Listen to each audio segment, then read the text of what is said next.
La liturgia de la Pascua es muy antigua y siempre se ha considerado la vigilia como un comienzo extendido del día que se celebra. Por eso, tradicionalmente, cuando la misa del día de la Pascua que estamos celebrando se separa de la celebración conjunta de la vigilia y aparece la misa propiamente del día, esta misa tradicionalmente en muchas iglesias en la antigüedad no tenía homilía, se celebraba solo la misa para aquellas personas que no habían podido participar de todo el oficio de la vigilia pascual.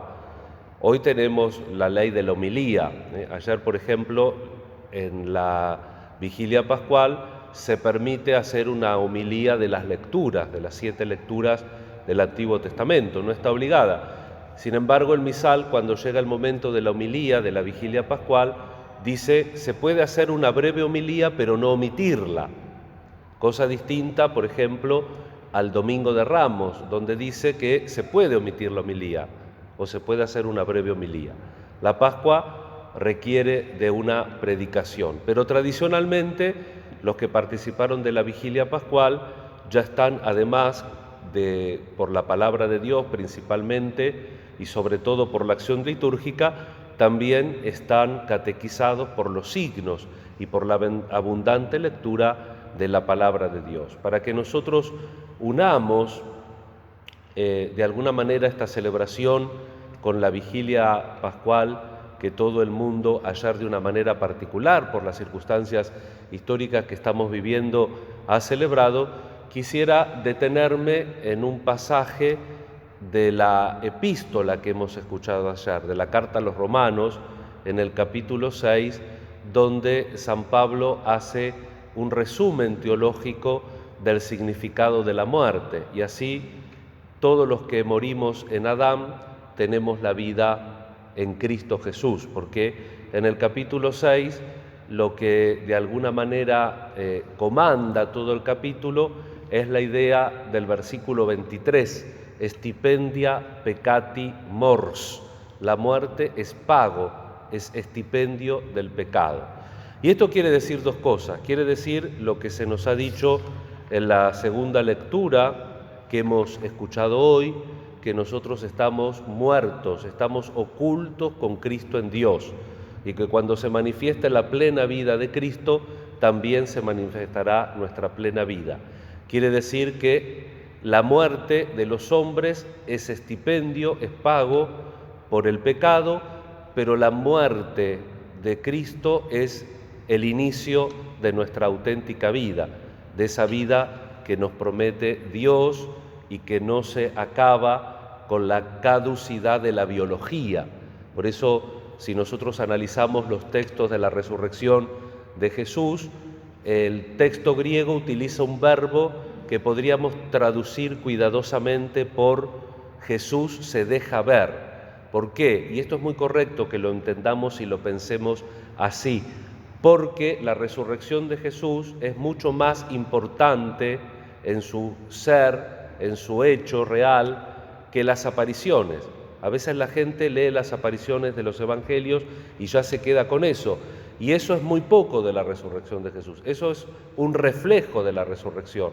Porque Jesús resucitó, existieron las apariciones y los testimonios. Desde este testimonio progresivo de fe que nos presenta el Evangelio de Juan, fíjense cómo el evangelista cuidadosamente narra esta carrera hacia el sepulcro de Jesús cuando reciben las noticias en la mañana de la resurrección de las mujeres que Jesús ha resucitado. Van deprisa, hacen una carrerita hasta el sepulcro, Pedro y Juan. Juan no se nombra porque está escribiendo el Evangelio, digamos así, por pudor él no se nombra. De alguna manera también deja en evidencia que Pedro era un poquito mayor que Juan, porque dice que Pedro tardó, él dice el otro discípulo iba más rápido y llegó antes, claro, tendría mejores condiciones físicas San Juan que Pedro, y lo espera, San Juan espera a Pedro, Pedro entra, dice, y Juan también entra y él vio y creyó. Él debía resucitar de entre los muertos. vieron y creyeron.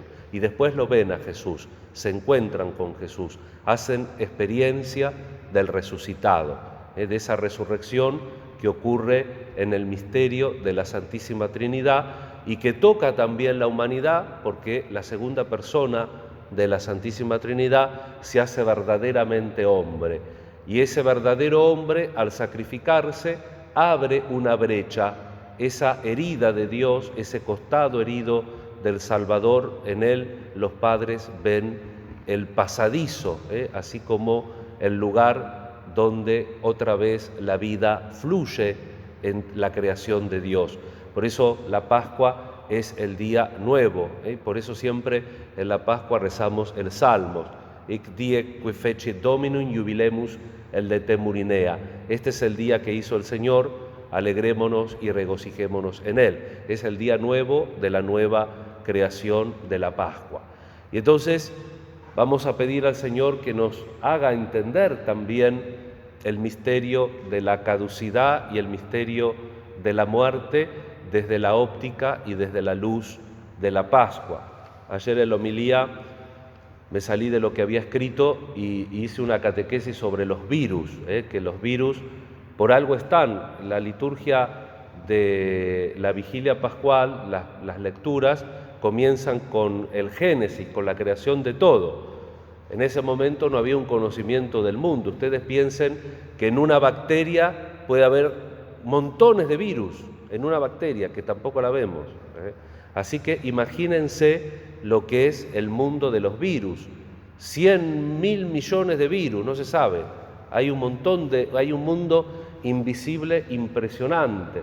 Y nosotros no podemos, claro, es cierto que así como se malogra la libertad después del pecado original y el estipendio del pecado es la muerte, así como uno puede arruinar su propia vida porque uno le puede decir que no a Dios, así también la naturaleza está tocada también. Por eso, cuando Pablo habla de la redención, dice que la creación entera gime con dolores de parto aguardando la redención de Cristo.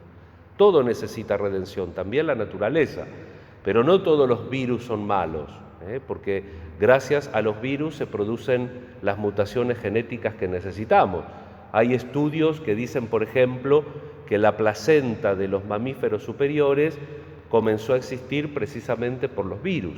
O sea que no todos los virus son, como dice, la guerra contra el virus, hay virus malos que si no están en el ámbito natural, que es como los coronavirus que tienen que estar en los animales y pasan a las personas, que eso quiere decir la expresión coronavirus, es un animal que contagia un virus a un ser humano, no tiene que estar en el lugar propio y se produce esto porque la creación también necesita de la redención de Jesús. La creación es una obra buena, es una obra de Dios, pero todo misteriosamente quedó sometido y subvertido al pecado, porque la creación, como bien la presenta el Génesis, está hecha en función del hombre. Si el hombre trastoca y cambia el orden de la creación, todo en definitiva se complica. De hecho, uno a veces se sorprende que la naturaleza en estado original funciona. Cuando el hombre mete los garfios no funciona tanto. ¿Por qué? Porque la razón muchas veces nos ayuda y la razón lamentablemente muchas veces nos complica porque nos vamos de la gravedad de Dios y nos ponemos en la gravedad de nosotros mismos y entonces todo gira en torno a nosotros mismos, nuestras expectativas. La Pascua es una ocasión anual que nos da la Iglesia para agradecer la resurrección de Jesús y para entender también los problemas que nosotros tenemos en nuestra vida, en nuestra sociedad, los problemas personales, las pérdidas que podemos tener en nuestra vida. Hoy personalmente estoy encomendando el alma de el hijo de una amiga que tengo en Barcelona, con todos los problemas también que tienen en España. Y hay pérdidas personales, pérdidas que son históricas, pero todo también tiene sentido a la luz de la Pascua de Jesús. Y también los momentos difíciles que tenemos hoy, también para aquellas personas que por ahí han muerto ya a causa de esta pandemia, que ahora todos hacemos análisis, se podría haber prevenido, si China hubiese avisado antes, si tal o cual país hubiera comenzado con la previsión antes, pero aún así todo en medio del desbarajuste que a veces las personas hacemos, todo tiene sentido de salvación porque nuestra vida está oculta con Cristo en Dios. Nuestra fragilidad, que en definitiva es la muerte, está unida por el bautismo a la muerte de Jesús, que en el caso de Jesús produce vida y abre esa brecha entre lo frágil y la eternidad. La Virgen le hemos cantado anoche y lo vamos a hacer hasta Pentecostés, el Regina Coeli, alégrate porque Cristo verdaderamente ha resucitado. Que la Santísima Virgen, a pesar de las circunstancias históricas y personales que tal vez estemos atravesando, nos ayude también a alegrarnos por la resurrección de su Hijo, porque en la resurrección de Cristo nuestra vida tiene sentido porque la muerte ha sido vencida. Que así sea. Creo en Dios.